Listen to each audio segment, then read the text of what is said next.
Today is Adam Olson, the Green Party MLA for Saanich North and the Islands, and he joins us now from Brentwood Bay. Good afternoon. Yeah, good afternoon. Thank you for the invite. Thank you for joining us. Unexpected maintenance on a very busy holiday long weekend. What's your reaction? Well, it I think continues to be one of the most challenging times for BC Ferries, and as a member representing Saanich North and the Islands, much of my riding is connected by ferries. Well, all of my riding is connected by ferries here on Vancouver Island, but then with the Southern Gulf Islands, this continues to be one of the, I think, largest areas of correspondence that we receive in our constituency office. We hear on some days we'll hear minute by minute how BC Ferries is doing in delivering the promise of Right. moving people around the coast. So yeah, it's been a challenging few years for the corporation, no doubt. Why do you think it's not being able to resolve these issues?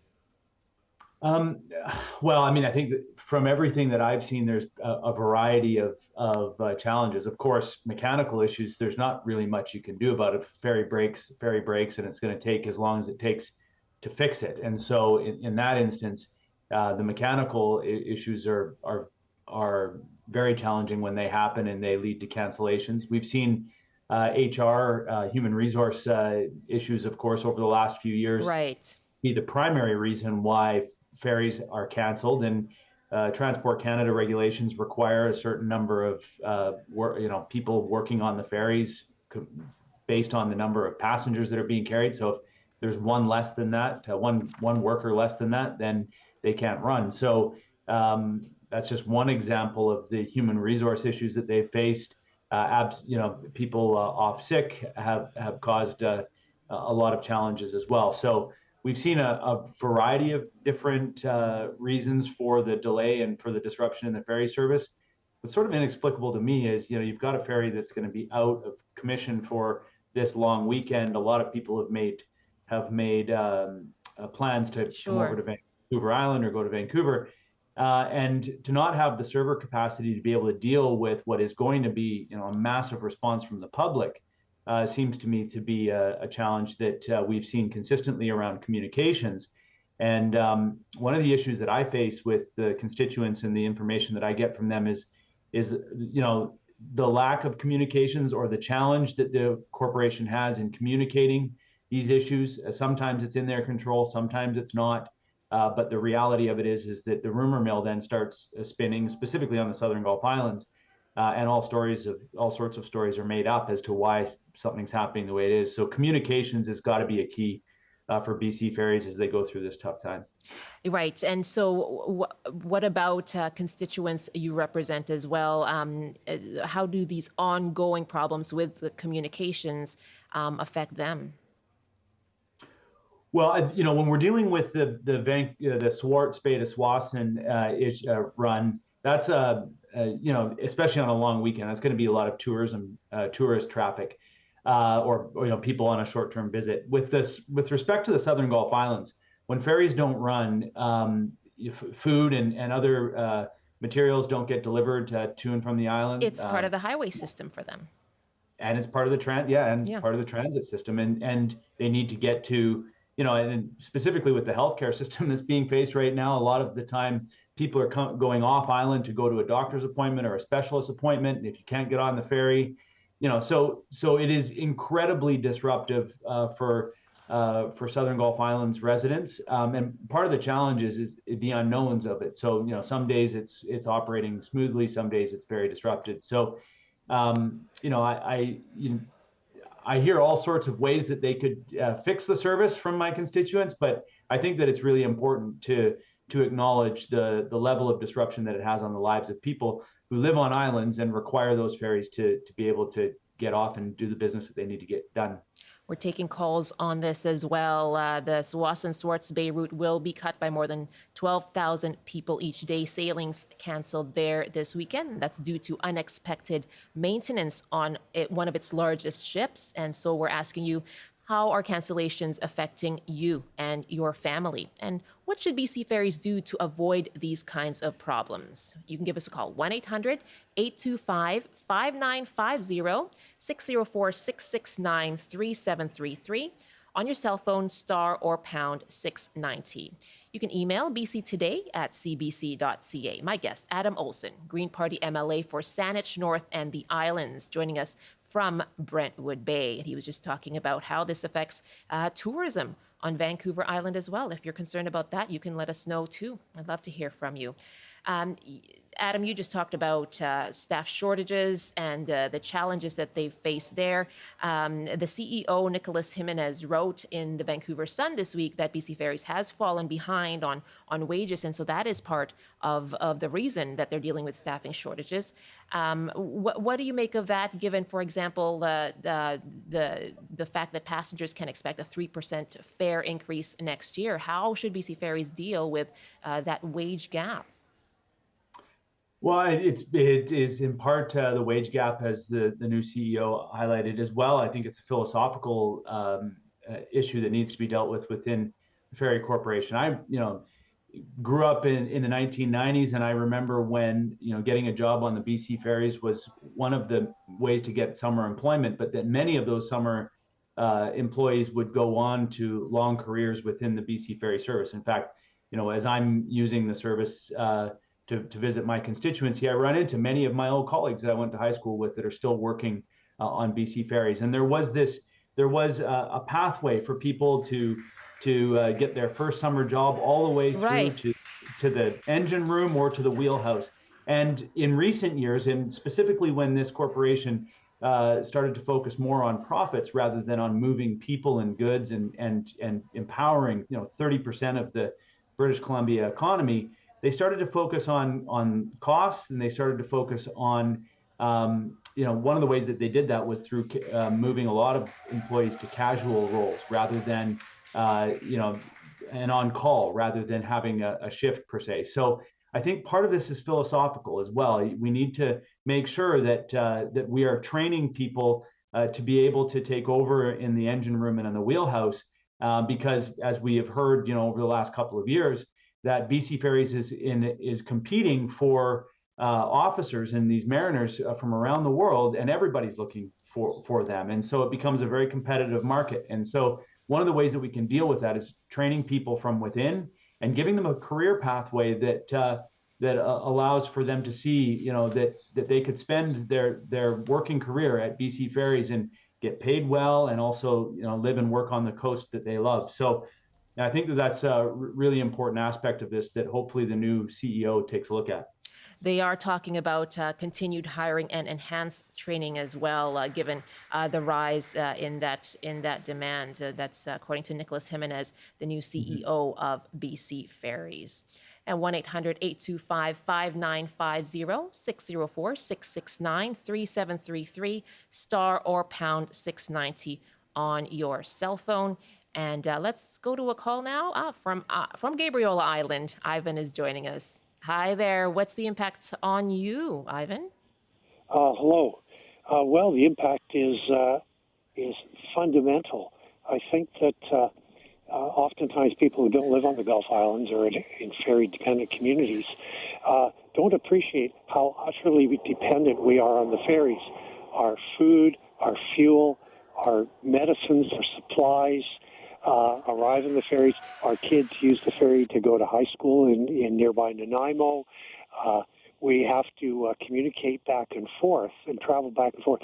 And for us, the ferry really is a highway. It's our lifeline. It's our communication link with the rest of the planet. And the ferry services need to be predicated on supplying a service, same as a utility and BC Hydro or the telephone companies or internet or all of the other things that we depend on a daily basis. You're a member of the Ferry Advisory Committee, is that right, Ivan? That's correct. And so you just talked about the impact on the community. What needs to change at BC Ferries then to ensure that it provides that kind of service like a utility, as you said? Well, I'm speaking for myself and not representing the Ferry Advisory Committee, but I would raise these issues at the committee, and we are raising them, I think that we need a cultural change at BC Ferries. The ferries need to be administered and governed in whatever fashion as a utility, as an essential service. Up until now, there have been a semi-private company that yet has only one shareholder, and that's the taxpayers of the government of British Columbia. But I think that needs to be changed in that we amend that culture and we operate the ferry for what it is, a utility that has to be there, it has to be reliable. We've seen some changes here with our new two-ferry system that was introduced in April. Yes, it carries more cars and passengers per hour, but if one of them breaks down, as did last week, we had people waiting up to 4 hours to get back to Gabriola. And that was on a regular work day. That wasn't a long weekend or a summer holiday. So similar things happened. We could see tremendous waits and people who can't literally get back home, with all of the things that are required when they go to Nanaimo for whatever reason. And the reasons are necessary. Most of our travel is not discretionary. Yeah. Ivan, you've made your case. Thank you so much for the call. All right, you're welcome. Bye-bye. Gabriola Island. Adam, I can see you nodding as you're listening to Ivan there. Well, I think that it's important that we take recognition from the experience that we've had this weekend, just how important the BC Ferry service is to the province of British Columbia. It connects, this ferry service connects our coast. It's about 30% of the economic output of the province. That's an old number now, but certainly the coastal communities on Vancouver Island and on the coast contribute a great deal to the BC economy. To Ivan's point, I think that we do see them as a marine highway. It's also, interestingly, a marine transit as well. And that Deborah Marshall is suggesting that people consider walking on the ferries. We need to make sure that BC Transit and TransLink on either side of the sports-based Wasson ferry terminals are also providing services that will then be able to accommodate increased walk-on foot passengers. And one of the issues that I've been, advocating for is better reception, of those foot passenger customers, so that they're not standing and waiting in the rain or waiting in the sunshine, but that there's appropriate covered areas for them for the ferry service to indeed be an important part of the marine transit system. I'll just finally say this. I think that to the point of governance of the ferry service, this BC NDP government has tried to insert the public interest back into the BC Ferries mandate. It was removed by the BC Liberals. The BC NDP have tried to do it without significantly changing the corporate structure. And, we're seeing some success with that approach. It's an expensive venture to bring BC Ferries back into government the way they were previously, or even into the ministry. We continue to work with Minister Fleming on this, but I think that the idea that it needs to be a seamless part of our marine highway and transit infrastructure is something that I hear regularly from people who live on the coast. We've certainly heard that many, many times. Let's take a call from Victoria now, and Joanne is on the line. Hi, Joanne. What impact do ferry cancellations have on you? Well, I live on Vancouver Island, so it does impact us from time to time. But my comment I wanted to make, Michelle, is I was hired by BC Ferries in 1987. One of my first jobs was to create a record of the gaps that were going to be created by attrition of our licensed staff. We were going to see serious gaps in 15 to 20 years. So what we did is my manager applied to the federal government for funding and was successful in getting funding. So we created an internal training program where we trained within our department, and we managed all of the employees' hours, their prerequisite courses. We liaisoned with Pacific Marine Training Institute. We appealed to Camosun College to create med courses. They did it, on and on. When David Hahn took over BC Ferries, that program was virtually gutted and canceled. Okay. And employees were left up to themselves to manage their own training.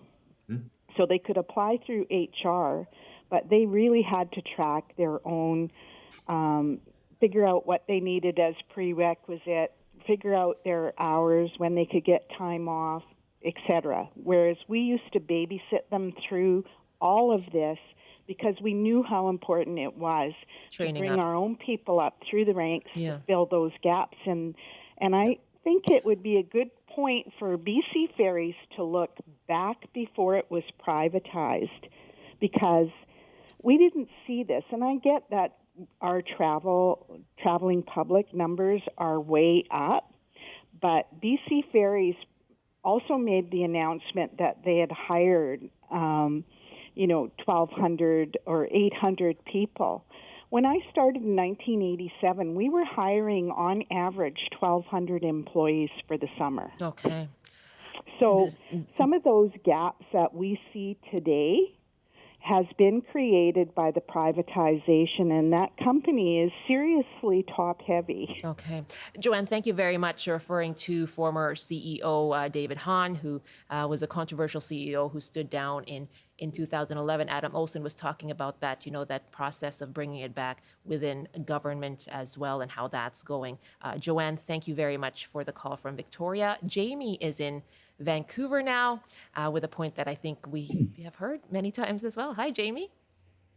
Hi, how are you doing? I am fine, thank you. And what do you want to say about travel between Vancouver Island and the Lower Mainland? Well, I grew up on the Sunshine Coast. I went to school at University of Victoria. I have family on the island in Nanaimo and further up island. I use the BC Ferries constantly. But if you actually look at it, I feel that we as a province and as constituents are delusional to think that BC Ferries is going to solve our problems for now in the short term and also for the long term. What do you We mean? need to look at other solutions. For travel, why is that? For travel from the Lower Mainland to the island, realistically, we should be looking at a bridge solution. It's lower from an environmental footprint overall from running ferries constantly, and it will meet the needs of British Columbians. Okay. How feasible is that, Adam Olsen? Certainly not a new idea. No, certainly not a new idea at all. And I don't know that there's been any work recently on finding out how feasible that is. So there's no way for me to be able to comment on it in any kind of informed way. I will just say that we continue to invest in the BC ferry system. So while this has been a long part of the discussion, provincial governments of all political stripes have continued to invest in a system that has new ferries now, so that's not the direction the government's taking. But point taken as well. Thank you very much for the call, because it is, as you say, an idea that we've heard repeatedly over the years. Brian is up in Sechelt now. Hello there. Thanks for calling. What do you make of how BC Ferries is run? Not very happy.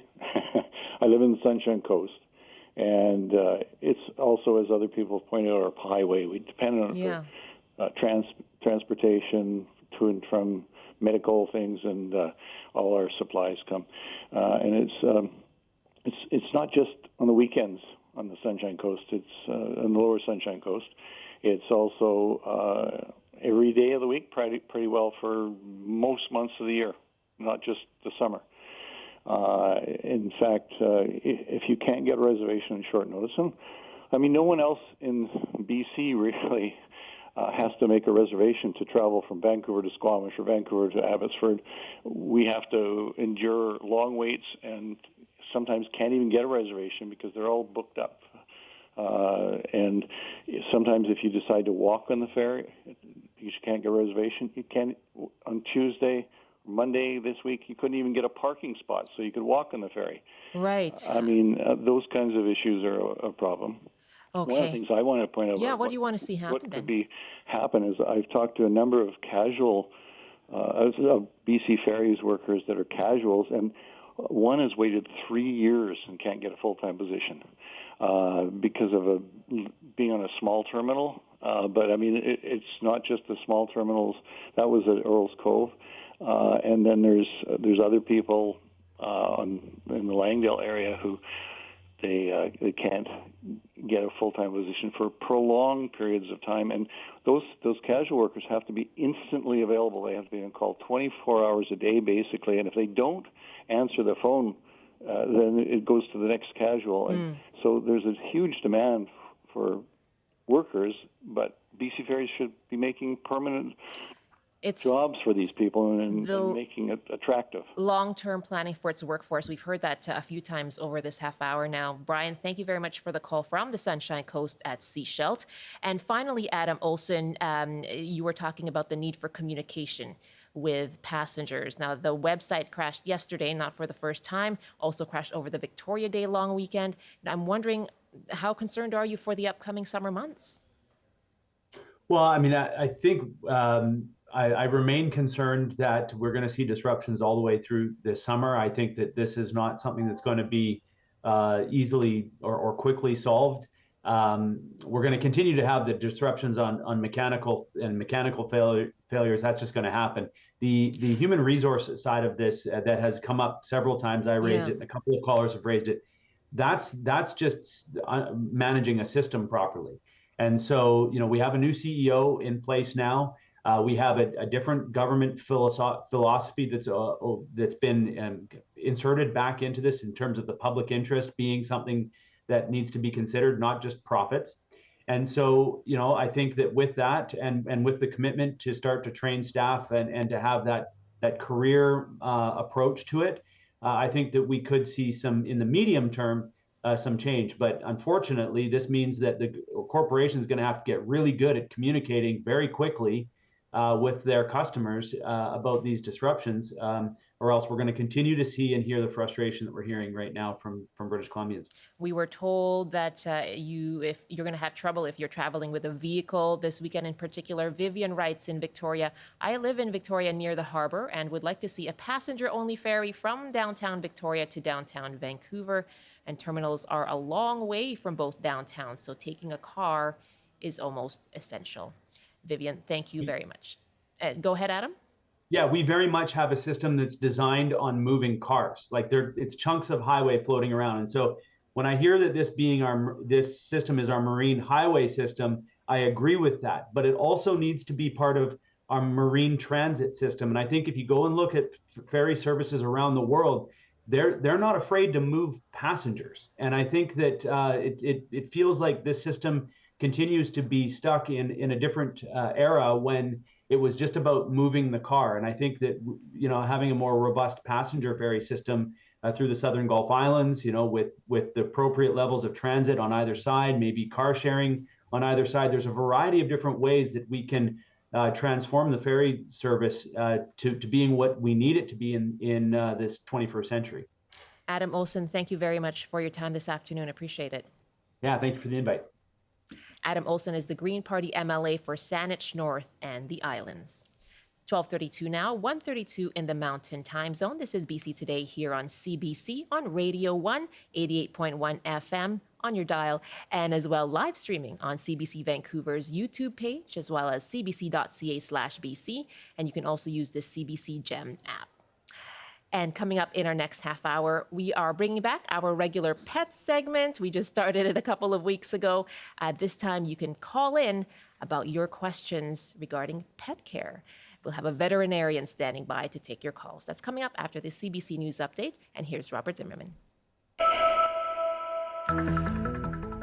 Good afternoon. The provincial government says staff members at the Children's Ministry who failed to check on 2 Indigenous children who were repeatedly abused by their foster parents have lost their jobs. A judge sentenced the foster parents this month to 10 years each in prison for the death of the 11-year-old boy and his 8-year-old sister's serious injuries. Officials did not give the names or the number of people involved, but say those directly involved in the case are no longer employed by the ministry. A prosecutor in Amsterdam has told the court he wants a Dutch man to serve at least 4.5 years of the 13-year sentence a Canadian court has handed him for the sextortion of BC teenager Amanda Todd. Aidan Coban is already serving an 11-year sentence for similar crimes in the Netherlands. And there's still no sign of a teenage girl missing in Golden Ears Park in Maple Ridge. 16-year-old Esther Wang got separated from her youth group Tuesday afternoon. The search has expanded today with more teams on the ground and in the air. And now the forecast: a severe thunderstorm watch is in place for several sections of the southern and central interior. On the north coast, cloudy this afternoon with a high of 17, highs reaching 27 with smoke and sunshine in the Peace. In the central interior, a mix of sun and cloud with a risk of thunderstorms and a high of 25. You may see thunderstorms in the Kootenays as well, with some sunshine and highs up to 33. In the southern interior, a high of 31 with a mix of sun and cloud. And for Metro Vancouver, Greater Victoria, and the Fraser Valley, lots of sunshine this afternoon with highs in the low 20s. I'll have more local news at the top of the hour. Now back to Michelle with BC Today. I don't know if you've ever had a ferry cancellation affect you. I haven't, but my wife and son went to Hornby one time, and it took them 12 hours. So there were cancellations and delays. Sailing after sailing after sailing. You could go to Europe in way less time than that. So, yes, that's right. And only slightly more expensive. Yes, No, that's right. Rob, thanks so much. You bet. Robert Zimmerman in the CBC Vancouver newsroom. It is 12:35 now, 1:35 in the Mountain Time Zone. Welcome back. This is BC Today. Homeless encampments have been cropping up in cities across the province, and they pose dilemmas for municipal governments. We're going to head to Cranbrook now, where City Council has passed third reading of a no camping bylaw that's intended to bring the number of homeless encampments down across the city. And people who are in tents living there are now expected to take them down between 9 a.m. and 7 p.m. CBC reporter Corey Bullock joins me now from Cranbrook. Hi there, Corey. Hi, Michelle. Thank you for joining us. Where are you right now, and can you just describe what's behind you there in the background? Yeah, so I'm here on Ridgeview Road in Cranbrook, near an encampment that's been growing here for quite some time now. People who live here refer to this area as the Hill. According to the city, there's about 30 folks living in tents here and in other areas around the city, Michelle. Okay, and so tell us more about the challenge that can pose, these encampments have posed for the city. Yeah, so Cranbrook bylaw has said that there are safety concerns. That's their main concern, fire hazards, things like propane and butane stoves within the tents that have lit on fire and could continue to do so. So bylaw is regularly checking in on the folks living here, and the city has also hired a cleanup crew to come and regularly haul away garbage and other things like that. But it's costing the city around $6,500 a week, Michelle. Okay, so it's a question of cost as well. So tell us about this decision then at City Council. Yeah, so Council has given third reading to this no camping bylaw. So they still need to vote to officially adopt it, which should happen at an upcoming meeting. Bylaw manager Paul Haywood says the goal with this document is to provide guidance and regulation for encampments across the city. They hope to reduce the number of people camping in tents and bring it down to a more manageable level. BC Courts does allow communities to develop no camping zones, but it's expected that they allow vulnerable people to take shelter as well. And it's a constitutional right for people to be able to take shelter at night, Michelle. That's something that we've seen from the courts, certainly. And so what's the reaction that we're seeing then? So, this is brand new, and as mentioned, it's not quite yet adopted. But so there hasn't really been the opportunity to see the repercussions or results quite yet. But organizations like Anchors East Kootenay, they're an outreach organization. They work closely with people experiencing homeless and people who are experiencing addiction. So Anchors has praised the city for their recent collaborative efforts, but they've also said that this bylaw could erode the trust that the city is working so hard to build, Michelle. Corey, thank you very much. Thank you. That's Corey Bullock, our CBC reporter who's based in Cranbrook. And the City Council there has just passed a third reading of a no camping bylaw intended to reduce the number of encampments across the city. We'll continue to follow that story and these stories around British Columbia for you as well when it comes to homeless encampments and how municipal governments are dealing with them. Time for some emails now. Yesterday, we spoke about the delegation of athletes in front of the House of Commons, appearing there to call for more thorough oversight regarding abuse in sports. And here's what you had to say on our email. Ryan wrote, independent oversight would be a useful tool to use to work toward fixing the sports system and abuses in it. Organizations do cover up abuses and often deals are reached and abuses never come to light. With an independent body, things would hopefully improve and the number of abuses would reach zero. I have a young daughter who I hope one day will play sports. I fear for her safety because of things like this happening. Charlene and Rondell wrote, independent bodies looking into abuse is great. After that, how about more female coaches, particularly in women's sports and in governing bodies?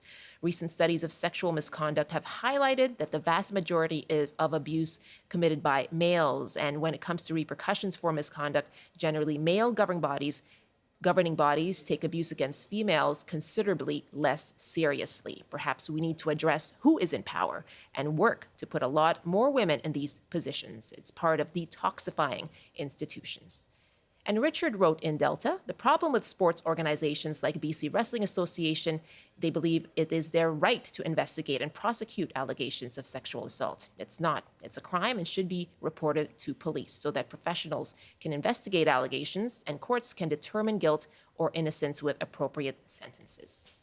Thanks very much for your emails. It's bctoday@cbc.ca. You can always send us your thoughts on anything you hear or watch on the program.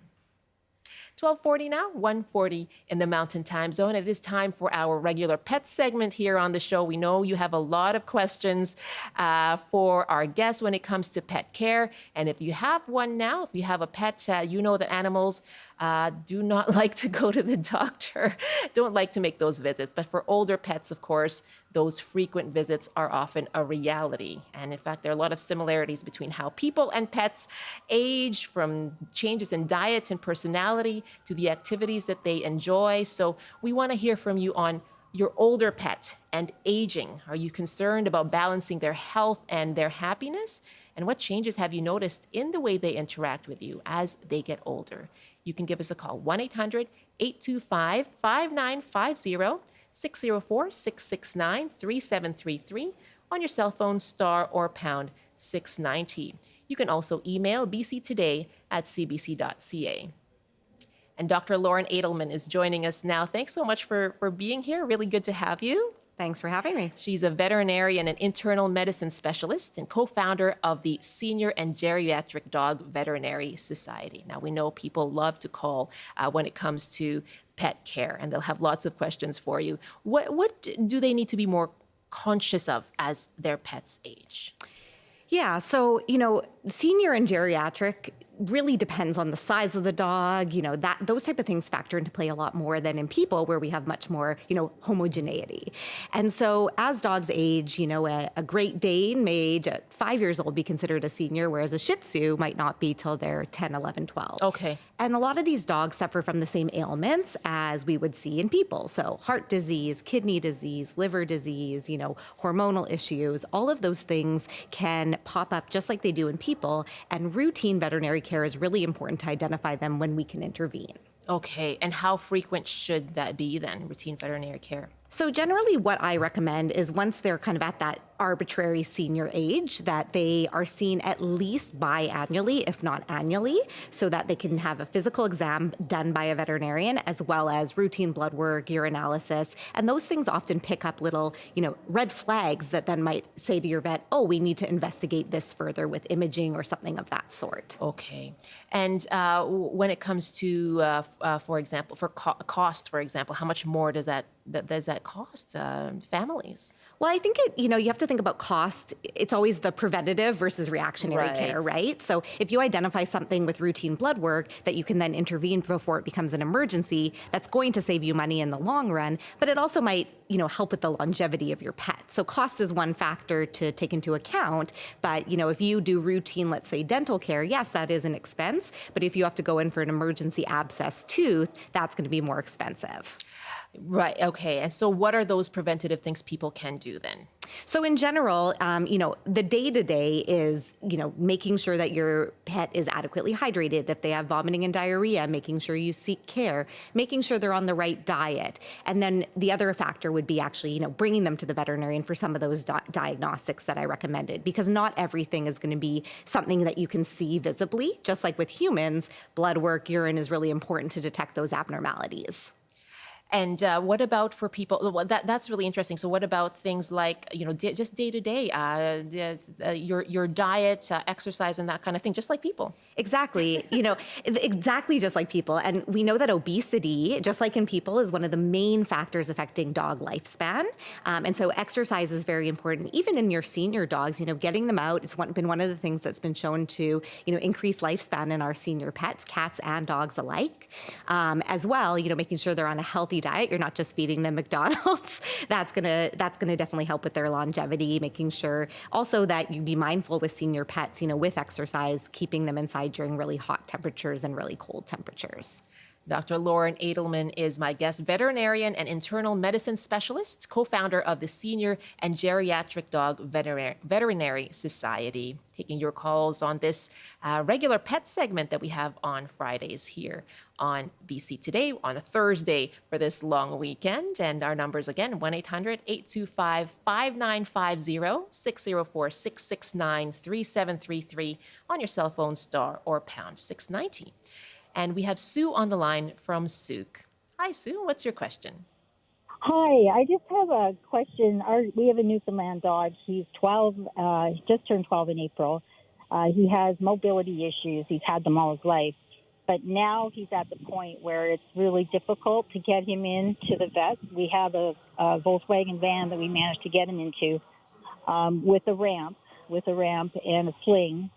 And he gets in there for his monthly Librela injections, which really seem to be helping. But if anything else comes up, it's just such an effort to take him into the vet. So I guess my question is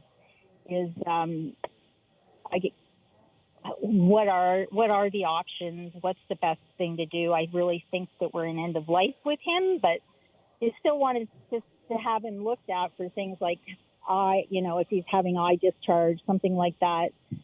But I guess that's my kind of question, is mobility, especially with big dogs. And I guess the number of vets that actually do home visits.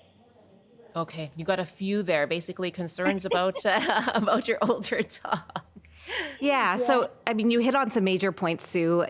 Older dogs, mobility is one of the major things that's going to affect their quality of life as they get older. And good for you. You're already doing some of the things that we love to see, like the Librela, supplements, there's physio, that type of thing. But yeah, I hear you. It can be really hard, especially with these giant breed dogs. And 12 years old, wow, that's actually, that's very, very old for a newfie. So, there are certain veterinarians, especially if you live in the city, that will come to your house to do wellness exams, like things like eye exams if there's an issue that pops up. There are mobile veterinarians. There are also mobile veterinary technicians that will do that. But ultimately, I think it's always a judgment call with what you're saying.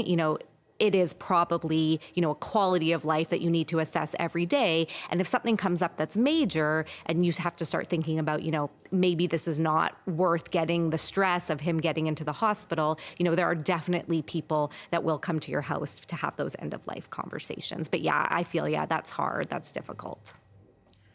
Sue, does that help you? Yeah, it is helpful. I'll have to look it up. Right now, actually, we have one lady who does do cold laser therapy, who is mobile veterinarian. So I'm going to, we tap on her often for more information. Amazing. So, yeah, I guess we just don't want to overdo, right? And knowing how much activity is actually good for him and to make sure he's getting enough. There you go. Sue, thank you so much for the call. Kathleen, Take care. Kathleen is up next now in Penticton. Hi, Kathleen. There. Hi, what's your question? I don't really have a question. I just wanted to alert everybody, if they have an older pet, like for instance, I've had my kitten since it was born. He's now turning 20. He thinks the house is his toilet. And so what we've done is we are buying diapers for him. Okay, all right. And so that has been a good option for you then? It's worked out? He walks funny. But he's on a diet of chicken livers and dry cat food and lots of water for his entire life, so he's very healthy.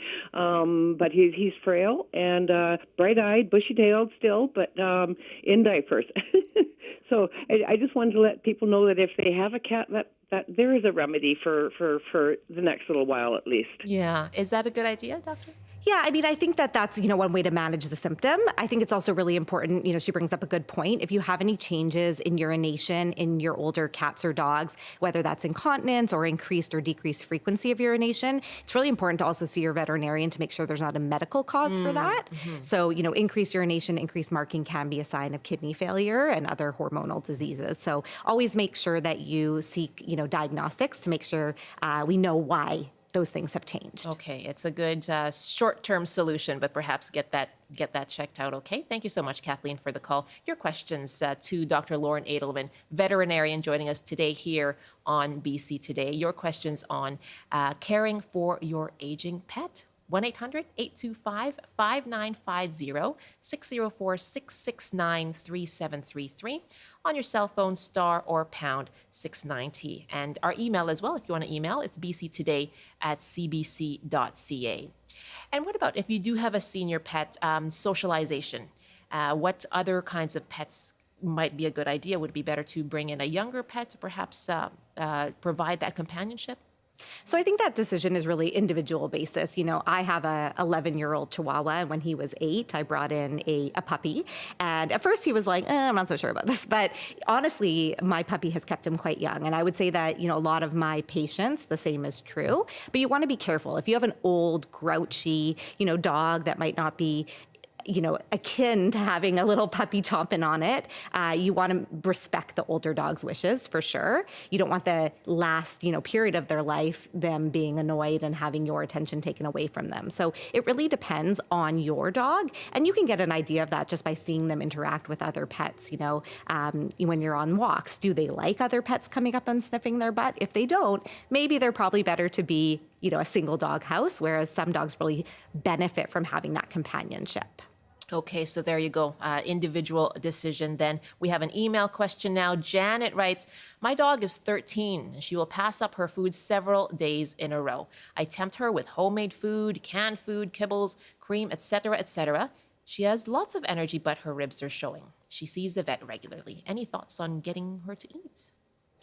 So loss of appetite or picky appetite is a very big problem in elderly patients. Sometimes this can have a medical cause. It's good that she's seen her vet. Hopefully they've ruled out underlying reasons. Loss of appetite can actually be a primary sign of just gastrointestinal disease. And so she may need more directed therapy with a specific diet, like a hypoallergenic diet. However, if you've ruled out potential underlying causes, just like in people, we know that senior and geriatric people also have reductions in their appetite. And so appetite stimulants and things to help with appetite are available. So there's drugs that kind of combat appetite from various directions. Some things that actually kind of tell your brain we want to eat, and other drugs that actually can combat things like nausea.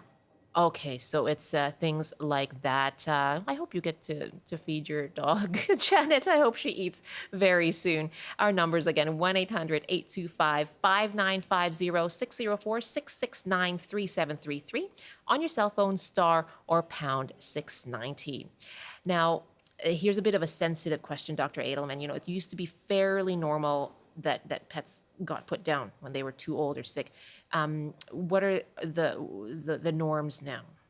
So I always like to say, in vet school, we learn age is not a disease. And I think that's true to an extent, but we do have to consider in these patients when they do get illnesses, if they are older and they have multiple things going on, then yes, humane euthanasia, as we call it, is a very valid option. It allows them to pass with minimal suffering. However, I did say it really isn't a disease. And so if you have a pet that's otherwise spunky, happy, just because that they come down with some sort of illness or need surgery, that doesn't necessarily mean it's a stopping point. So, a 15-year-old dog might be stable enough and, in good enough shape to go get a surgery to have, let's say, their gallbladder removed, while you might have a 12-year-old dog that has multiple issues and their quality of life is already suffering. And so that's really a decision that you have to make, taking everything into account. But I wouldn't just put a number on it saying, oh, they're old, they should be put down. Okay. There's lots of quality of life discussions that need to happen. And those things your veterinarian is available to have with you, those discussions. And what breeds would you consider for optimal health? Are there any health-related issues specific to certain breeds? You were talking about how different ages, different breeds have different ages that are considered older. And so what are the health-related issues specific to certain breeds then? Absolutely. So breed-related health issues, no doubt. Size is one of those things. Like I said, a Great Dane, their average life expectancy is generally only 7 years, whereas, Shih Tzu gets lots of issues, but they can live to be 15 to 20. In general, mixed breed dogs, just like with people, genetics play a role. And so the more genetic variability you have, the less likely some of those, breed-associated conditions are going to develop. The number one breed in North America right now is the French Bulldog, and I will say they are probably the most breed-related diseases that any breed could possibly have. So why is that? They, part of it is inbreeding, but in general, when you look at the, French Bulldog haters, don't come at me, but I love them. They're cute. I get it. But, they have those really squishy faces. A lot of them have breathing issues, GI issues, eye issues, neurologic issues. I mean, unfortunately, that breed does keep veterinary hospitals afloat. So you have to consider that. If you're going to get a French Bulldog, get pet insurance, and also just make sure you're getting from reputable breeders. But in general, my advice to my friends who ask is mixed breed, mid-sized dogs are usually the ones that are going to have the longest life expectancy. Okay. Let's take another call from Denise in Mission. Hi, Denise. Hi. Thank you for taking my call. Sure. I have a question about the border teller shot. When I take my dogs to kennels, they don't want me to have the border teller shot for my dogs within 3 months of taking them to the kennels. I think that's kennel cough. I'm not sure. But and then yet my vet says border teller's okay. So I'm a bit confused on what's going on with that. Yeah, that does sound a bit confusing. They don't want you to have the kennel cough vaccine within 3 months? That's correct. That would be interesting. Like usually kennels and groomers require you to be up to date on bordetella shots, maybe, within a couple of weeks so that they can make sure it's effective. But I'm not sure why it would be that they wouldn't want you to have it, because as you said, it is kennel cough, and kennel cough, old dogs, young dogs alike, is really common in those high density areas. So most daycares, most kennels would require kennel cough to be given. And this is the vaccine. I've come across 3 now that have said no, they don't want it. I think it might be because it's a live vaccine. I don't know. Yeah, I mean, it might be that they don't want it within a certain time frame, but that's unusual. Yeah. I would definitely talk to the head of that kennel about that. I'm not sure what the evidence base for that is, that they're making those recommendations, and whether that's under the advice of a veterinarian or not. Okay. So that's a question for you to ask then, Denise. Thank you very much.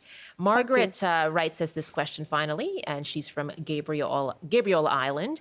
My dog had arthritis. My vet suggested regular acupuncture and hydrotherapy. It really helped with his treatment. Might be good for your listeners and viewers to ask their vet about it. What do you make of that? How effective is it? Absolutely. I think when it comes to arthritis and pain management, I mean, all those alternative therapies like acupuncture, hydrotherapy, those can be super helpful. But I would also balance that with, the medical therapy. We want to make sure these patients are comfortable. And while those things can help, we also want to make sure we're managing their pain. So having a multimodal approach in these cases, which includes some of those things that you mentioned, is great. And I'm going to squeeze in one last thing here. What breeds would you can you comment on grain-free versus grain-containing dog foods just in 30 seconds? I think that's the thing people would want to know. Absolutely. Definitely go with the grain-inclusive. So we don't want grain-free diets. There has been evidence to show that grain-free diets are linked to heart disease. A lot of information on that coming out of several of the vet universities. So absolutely, you want grain-inclusive diets. So okay. Thank you for that answer. Yeah. Very good to have you with us. Thanks for taking all these calls. Absolutely. My pleasure. That's Dr. Lauren Edelman, veterinarian and internal medicine specialist, the co-founder of Senior and Geriatric Dog Veterinary Society. That's it for our show today. Thank you so much for listening and watching. Thanks for all of your calls as well. You can always email bctoday@cbc.ca. You can download our podcast, and that is on the CBC Gem app, CBC Listen app, and you can watch us again on YouTube. I'm Michelle Eliot. Thanks for listening and watching.